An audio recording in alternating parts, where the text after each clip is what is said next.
In that time period, my dad had gotten sick and diagnosed with stage 4 pancreatic cancer. And instead of being with him in those final moments, I continued to take on new clients and keep working. And then eventually that full schedule became a distraction from the life that had been falling apart around me, until in that moment of reflection, I kind of realized that this isn't the life that I want to be living. This isn't who I want to be. Rob Tracy, a coach who helps entrepreneurs achieve holistic success by combining physical, mental, and emotional strategies. The very first principle is that principle of so that's where my strength and conditioning background kind of comes in. It's a simple and relatively safe strategy to introduce some discomfort into your life, because exercising can be uncomfortable, and that teaches you to start to get comfortable with being uncomfortable, I guess. And that level there, it opens the doors to accepting new challenges. And the more challenges that you take on,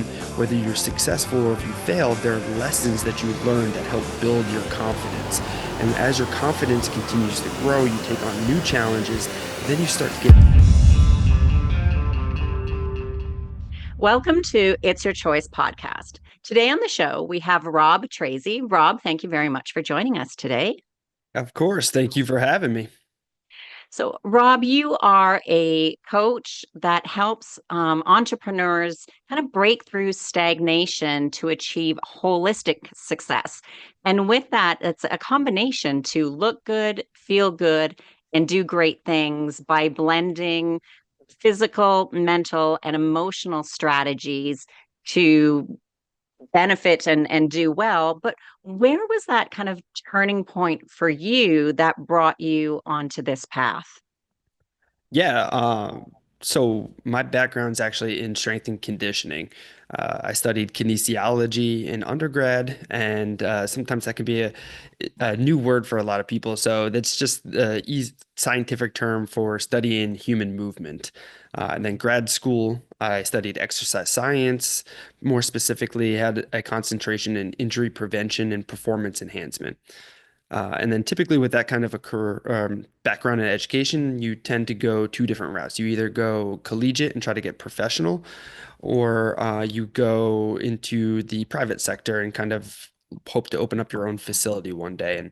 And that's kind of the route that I took. And that introduced me to the early stages of entrepreneurship. I had some freedom with my schedule, and that allowed me to take on as many clients as I wanted to or as was able to. And with that freedom, I kind of let it get too much of me. And I scaled my book of clients up to a point where I was working 13, 14, and sometimes 15-hour days. And I did that for 7 days straight for about 3 years. And as we shared a little bit before that we started recording, in that time period, my dad had gotten sick and diagnosed with stage 4 pancreatic cancer. And instead of being with him in those final moments, I continued to take on new clients and keep working. And then eventually that full schedule became a distraction from the life that had been falling apart around me, until one day I failed to fill that schedule or fulfill that distraction. There's a lot of people traveling for holiday, and in that moment of reflection, I kind of realized that this isn't the life that I want to be living. This isn't who I want to be.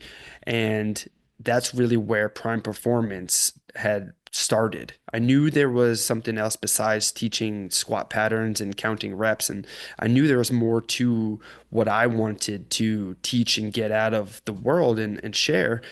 And then that's when I kind of started to think about it and evolve. And as I continued to grow and evolve as a coach and as a person, so too did my coaching.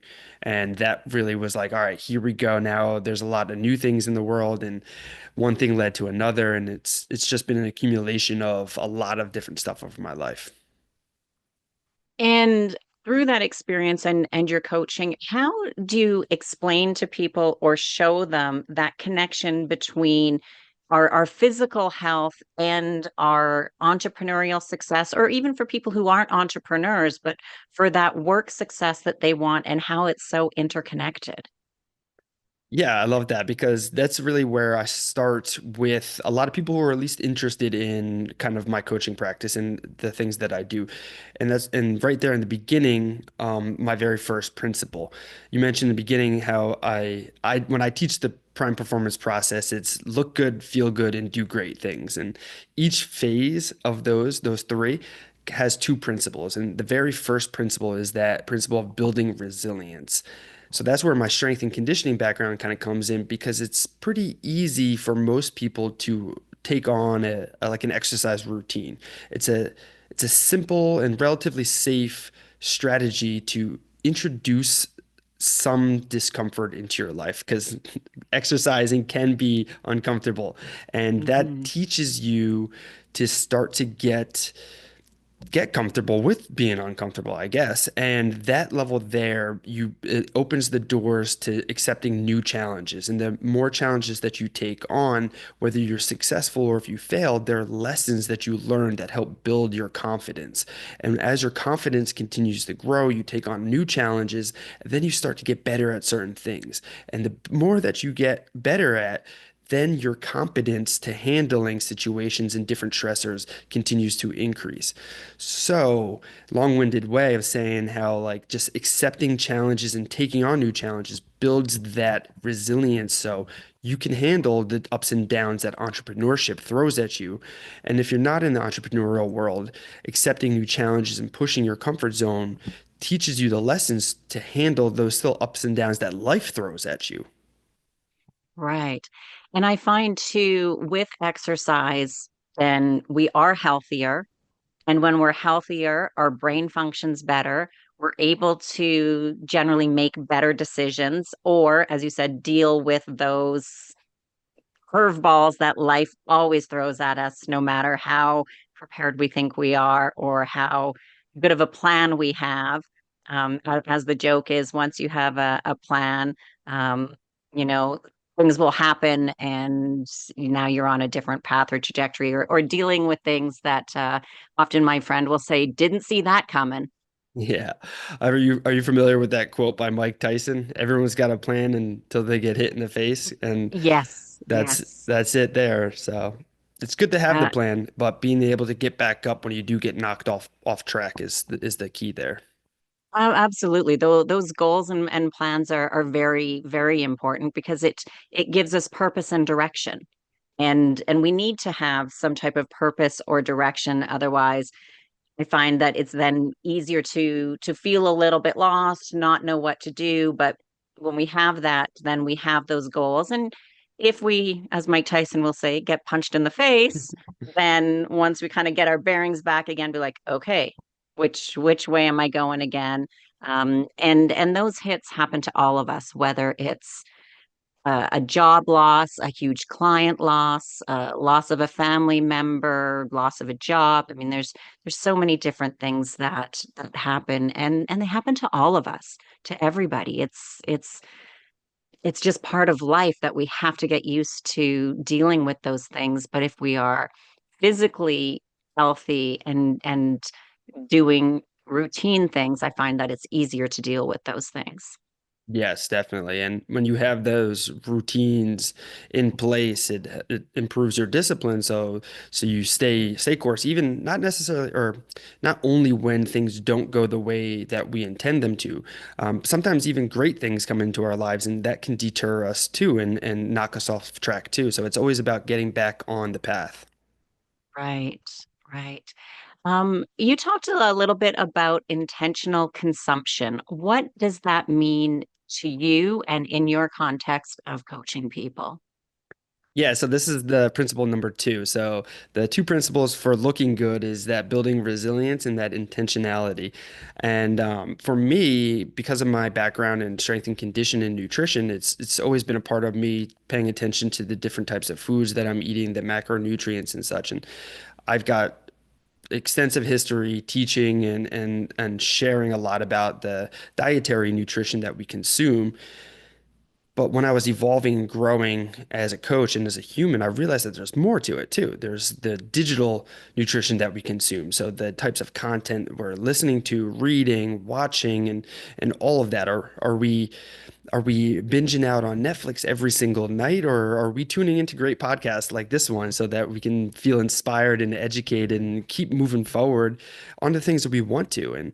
And the key here though is keeping that awareness and that intentionality because again, like too much of a good thing can also be hazardous to our progress.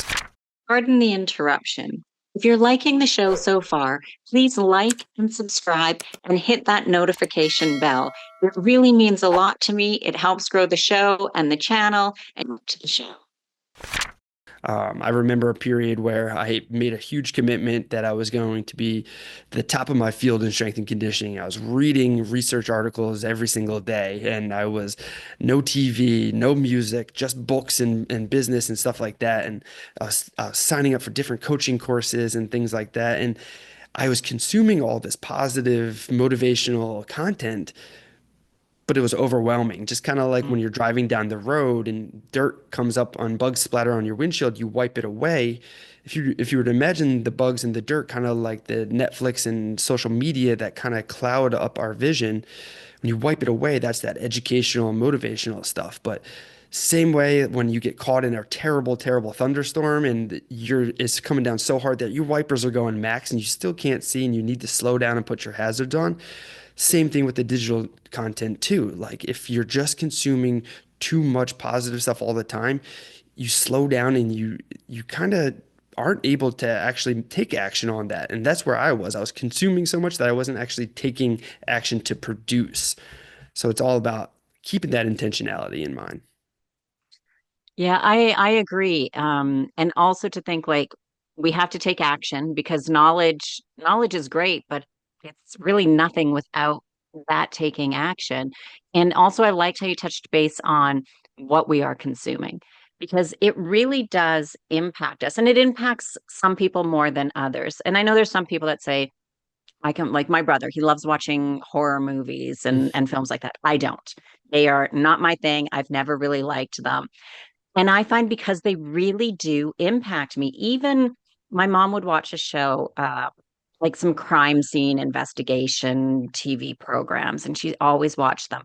And when I would be over visiting, she was watching them, generally within about a 2 week span. I would have some weird, messed up dreams. And it took me a while to figure it out. I'm like, why am I having these like really weird dreams? And I realized that they were loosely or very closely related to just the TV show that I was watching. And so I'm very cautious and conscious, really more of what I am reading, what I'm watching, what I'm listening to, all of those things. And some people can relate if I give the example of you're listening to music and you listen to the song that you like, it's really upbeat, we're in a great mood, or you listen to something else and it's slow and it's sad and it can kind of bring us down.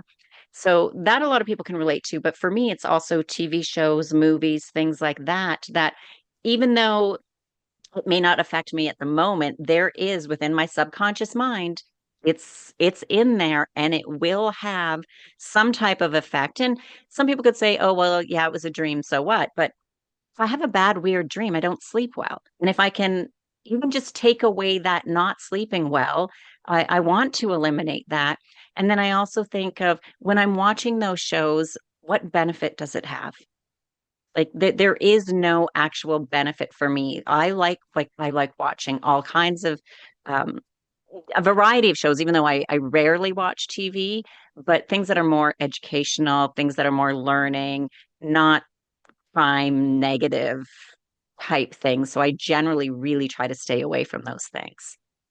Yeah, and I feel you with that too, because I tend to gravitate towards happier, more upbeat and things like that. But I think it is important though to make sure that you are aware of these different emotions and feelings because we're meant to experience them all the Mm. time. And like maybe not all the time, but to go through the range of emotion. And there's so many times where I run into people and they're like, they're trying to they have a bad day and it throws everything off. And I really try to look at it like, oh, that's interesting. I like that's like maybe reframing it in a different way, like what like looking at these emotions and different feelings through a different lens, because you could probably learn something through that, and at least how to adapt or move on to it in the future when you do experience these things again. So if you don't kind of seek it out or at least experience it in one way or another, it'll be more alarming the next time it does come in. I'm not saying just to go and just doom groom like 24/7, but it is cool. There's a cool thing about being able to experience all of the emotions. Oh, absolutely. And I mean, right now, especially with how the world is, there's all kinds of emotions Yeah. going on. If just connected to social media and the news and things, and it is, it's knowing. I think it's great to have, um, but it's also working on how long we stay in those moods. Right? Like we are going to be sad. Things are going to happen. We're going to be sad. People are going to tick us off. We're going to get angry. It's going to happen. But how long do I want to stay sad? And is I if it's dealing with loss, it's a bit harder. I lost my mom in December, and so initially, it was more sadness at first, and then it spreads out, and there's still those. But instead of kind of thinking about being sad, I try to focus on the good, funny, happy time, so I'm less sad in that. And then also too, if somebody's driving in traffic and someone cuts them off, everybody's been there, so it's like Yeah. instead of at first we're angry, we're like, what a jerk, what a blah blah blah, and then it's like, okay, wait a minute, like what benefit do I get from staying angry? Maybe they're in a hurry, maybe something's going on in their life, maybe, like, who knows. And I really tried to, after that initial being like, okay, what, there's no benefit to staying angry. I felt that emotion, good to feel it, to know, but then to try to let it go as quickly as possible, because just the ripple effects of that, if I'm staying sad or if I'm staying angry or anything for too long, then I generally, then I'm like, oh well, I don't really feel like eating something healthy. I usually lean towards then maybe something unhealthy. And yeah, I know I need to get this thing done for work or something, and I don't really feel like it, or I'm angry and I don't want to do it. Like it just has those ripple effects. So we all will feel those, but I think it's also then trying to shorten that time because of that ripple effect. And then, or if being angry, sometimes I like to go jogging. And as I'm jogging, like I run and I'm going through these angry Mhm. thoughts in my head and everything. But by the time I'm done, I feel way better and I'm not upset anymore. Yeah, I love that. That is awesome, and I'm sorry to hear that about your mom. I can relate on a separate level, but yeah, that is it's tough, and I'm sorry to hear that. Yeah. Yeah. It's unfortunately, it's part of life. It happens to all of us eventually. So yeah, I mean it's tough, but I've gone through a lot of losses in my life. So my dealing with it is I don't want to say it's like I'm used to it, because you're never used to it, but I know the motions and I know how long they last, and I kind of know what it's like. So Mhm. but then again, it's comes back to, that's it's part of life. It's going to happen to everybody eventually, which for me then it makes it more important to, how do I want to live?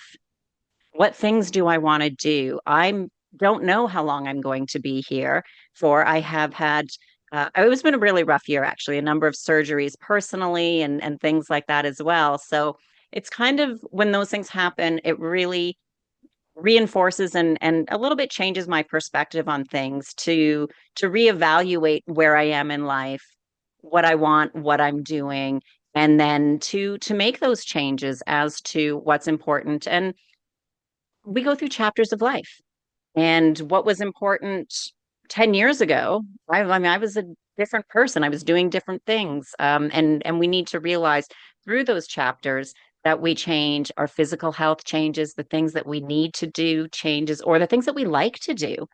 If we didn't like exercise before, maybe now you find something new, or like, what is that? Pickleball has been a Yeah. huge thing that has come up, where there's been a number of people that I've met that never really exercised or did much. And now they're like, oh, pickleball, it's so much fun. It's great. And now they're starting to do things because it's a new thing, a new chapter of life. And we just have to move on and figure out what's important to us at those different stages. Yeah, and it's unfortunate that so many of us don't check in or reflect or kind of gauge where we're currently at with different things in different stages of our lives until typically there is some sort of a crisis or some sort of situation does occurs. Because like to be honest, I don't even know if I would be doing what I'm doing now if I hadn't lost my dad a couple of years back.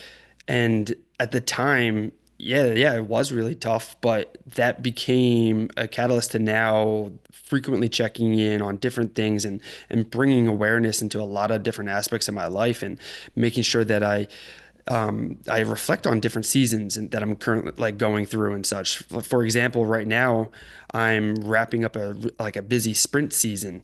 A lot of events going on. I'm speaking at this huge conference a week from this Saturday, and that'll put the bookend on this season.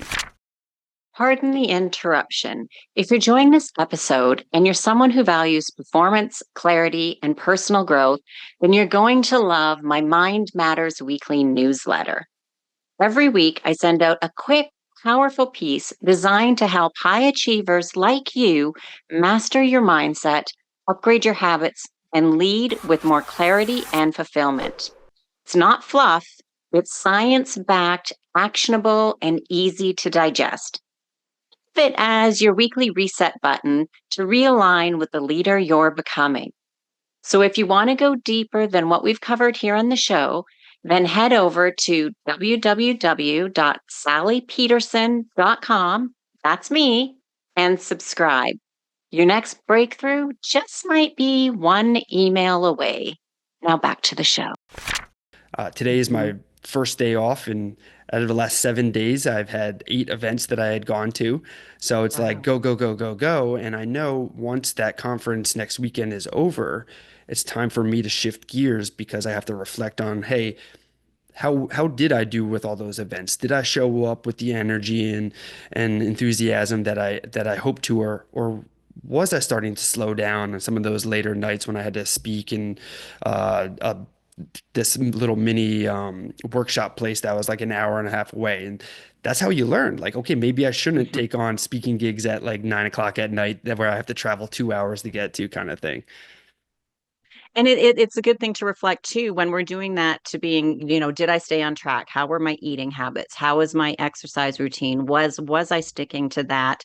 And then also knowing that, I mean, we often think of a work-life balance, and I think of it more of a bit of a teeter-totter or a bit of an integration because as you said, there's chapters or phases where, okay, I've got all of this stuff going on. It's going to be a really busy month, 2 months, maybe even a little bit more.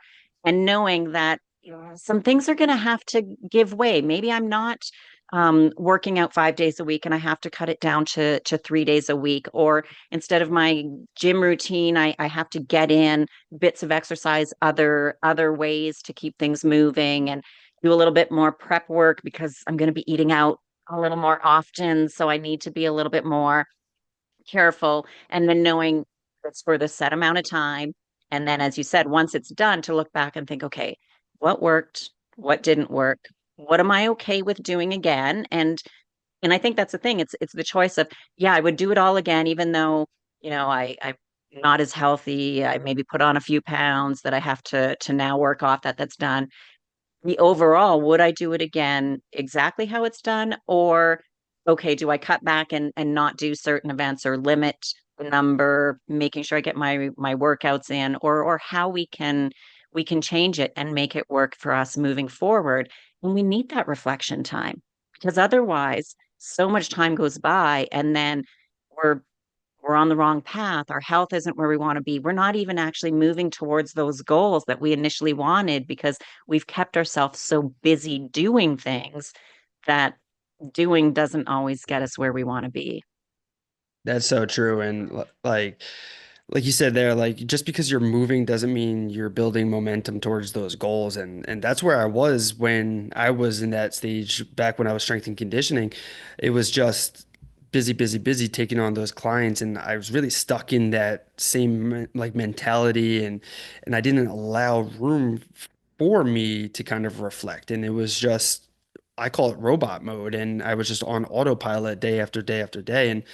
And the robot mode is not necessarily a bad thing because like you do have to flip the switch and get into it every once in a while and grind a little bit and you do have to make certain sacrifices. But the problem happens when you get stuck and then you lose that awareness because then it's just a repeating downward spiral. Right. And usually then time goes by quick. Well, time always goes by quickly, but Yeah. we don't really realize it until there's been a lot of time. And then we just think like, what happened? How did I get to this point? Whether it is I'm exhausted, I'm burnt out, I'm not at the health point where I want to be, or it is something like I'm developing diabetes or, you know, heart attack or a stroke or those massive health issues that nobody ever sees them coming. Right. We never think, even though we may realize we're not in the healthiest, we never think that those things are going to happen because if we did, I think we would make changes Yeah. ahead of time, beforehand. But so I used to be an emergency medical technician, and and I remember in one of the classes that I had was a lady and she was like, "Yeah, well, I was so busy one day, well, like for a long time, and one day at work, they came in, and it turned out that I was having a heart attack, and my initial response was like, they said we need to go to the hospital and everything. She's like, "No, no, no, I'm too busy." It's like, well, your body's telling you otherwise. Like, it doesn't matter how busy you are. You need to go to the hospital. Yeah. And it's to me, it's crazy that people would think that, but I also understand at the same point when you get so into things and you cannot be feeling well and we can downplay it.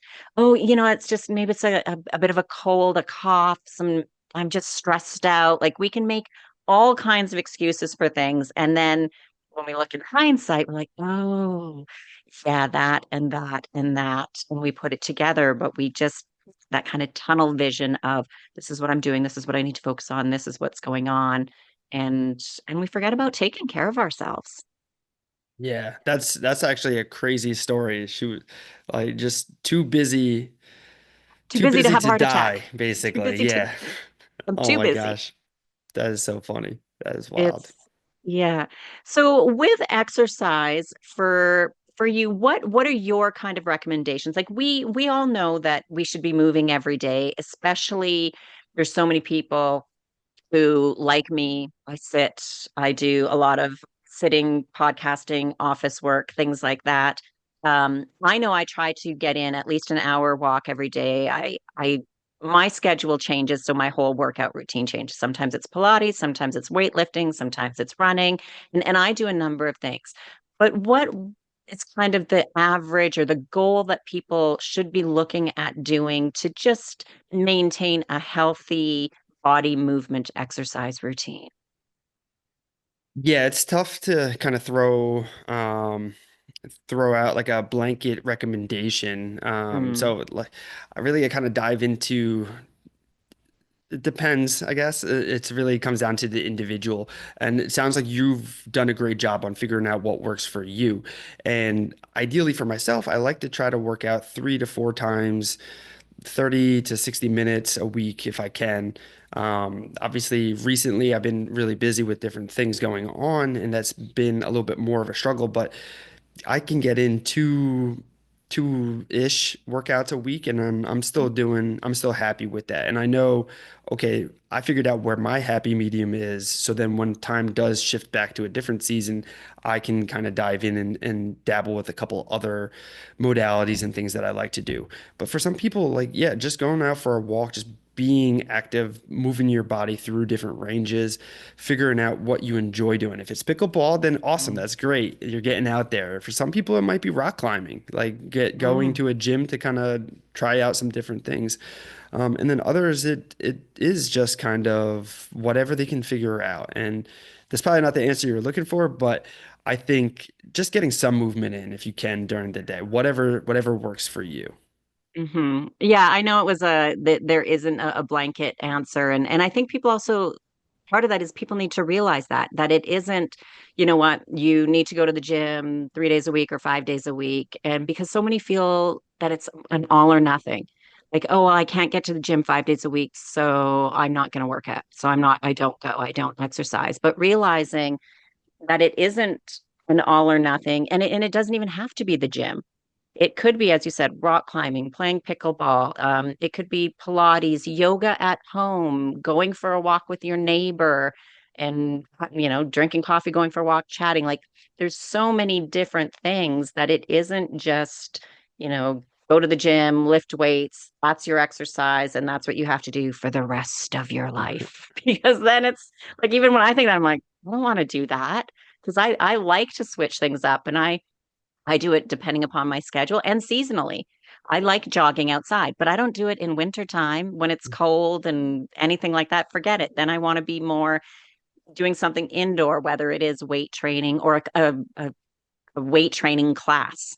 I like to do those sometimes. Sometimes yoga, and I'm not very flexible. So sometimes I'm like, no, I really need to get into doing a bit more yoga right now and stretching and things like that. And just realizing that, it really is does vary and variety is good.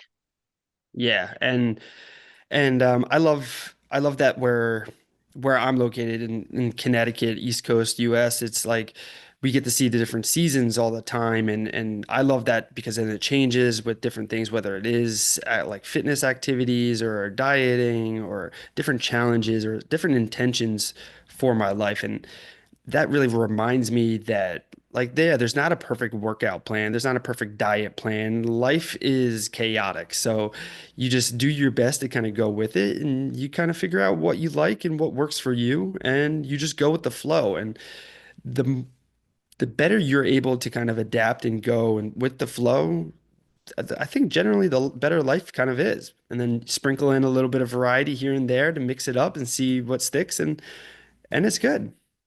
Right. Yeah, I agree.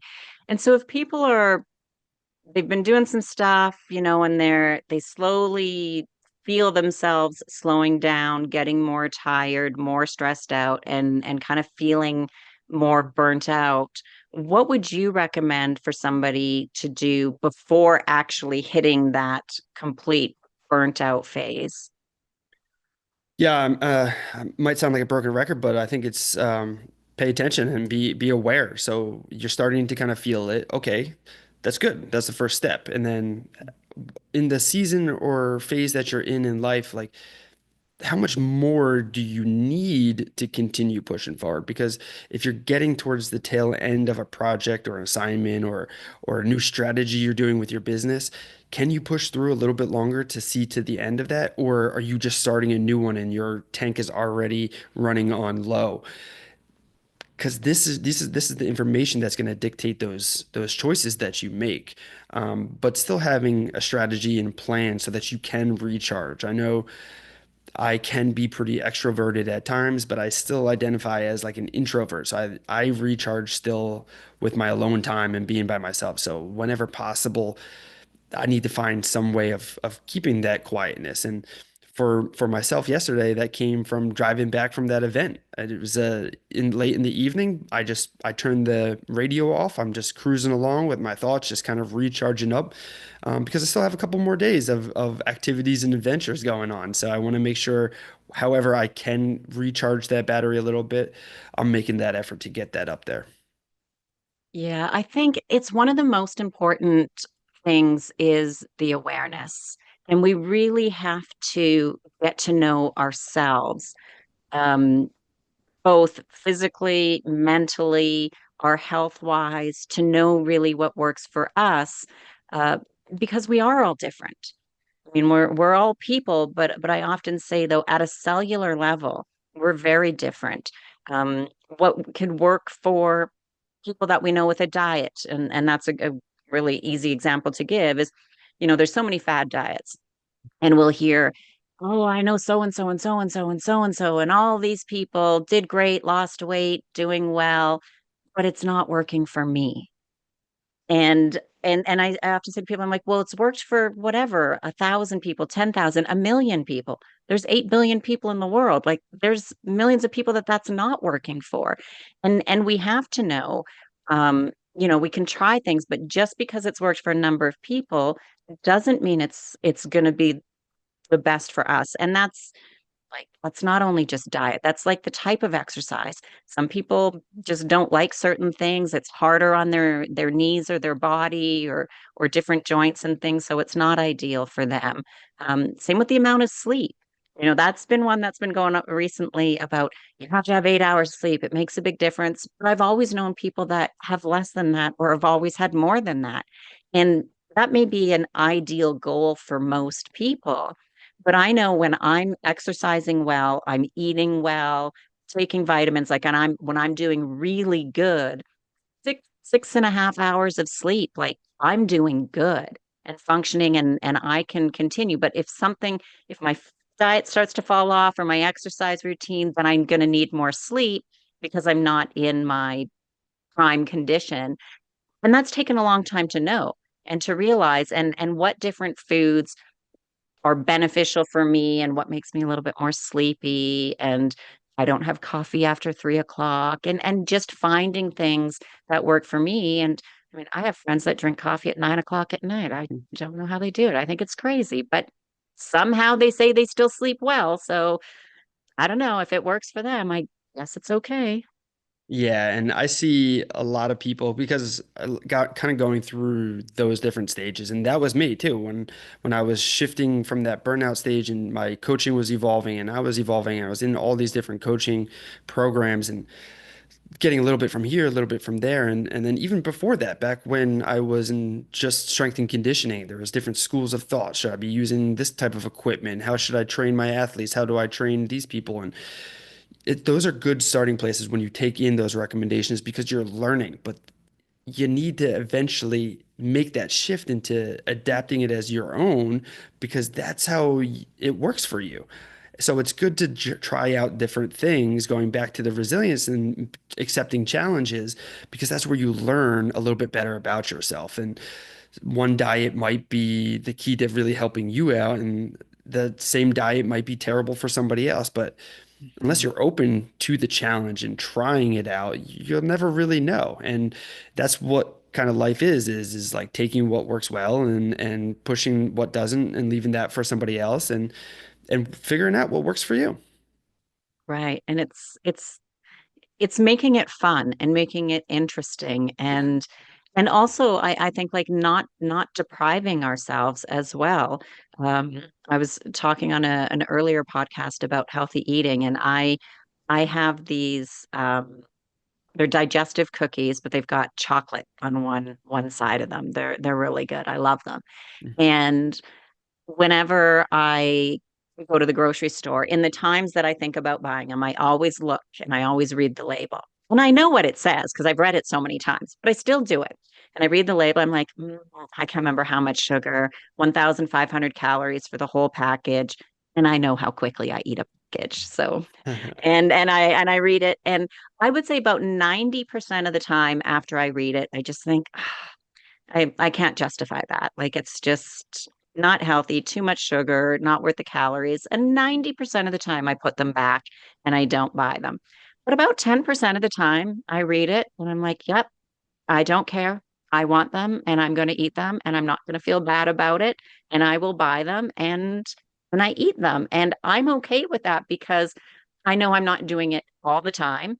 And I eat fairly well, like 99% of the time. And so I make that decision and that choice that this time I'm going to buy them and I'm going to eat them and I'm going to enjoy them.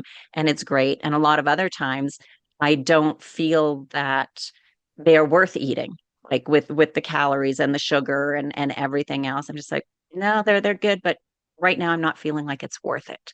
And making that decision. But I think too, it's also an awareness of what we are consuming and what is in those things. And then kind of, guilt-free eating and consuming and exercising and things.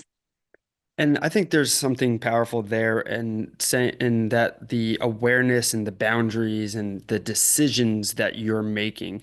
And I see a lot of people, especially when with like weight loss individuals who are trying to lose weight, they choose not to have those things because somebody else is telling them that they can't have those. And that's where the guilt and the shame kind of comes in when they do react on impulse and they do consume it and then they feel bad about themselves or the decision and then they're blaming themselves and that just creates a negative cycle. Mhm. And when you have the boundaries and you have that resilience and you have that discipline to say, hey, no, I'm not gonna take these this time, that frees you up because of it's your choice. It's you're acting with that intentionality. And then next time when you do, you're like, you know what? I am gonna have these this time. I am gonna enjoy this, but because I want to enjoy it, not because it's this forbidden thing that I can't have. Right. Right. And it makes a big difference. I mean, because I am a believer of most things in moderation. I can't say everything because then I could always be eating something that's not good for me if, every time I'm having something. But also, when I look at it too, is I think of how much exercise I need to do to burn off those calories and knowing how bad sugar is for us and things like that. But at the same time, knowing like I still want to enjoy things. And so I know if I've had a great week and I've exercised and whatever might be, and yeah, I want to have it and enjoy it. But also knowing that, as I said, like I make that choice the other times to not have it, and I never feel like I'm missing out. Like I never really want them and then think, no, they're bad for me. I shouldn't. I by reading it, it makes me realize every time, and as I said, I read it every time I make that decision of, is it really worth it? Do I really want them that much? And most times, even though I do like them, I think, no, they're not worth it this time. Maybe next time when I come back to the grocery store, maybe I'll pick them up next time.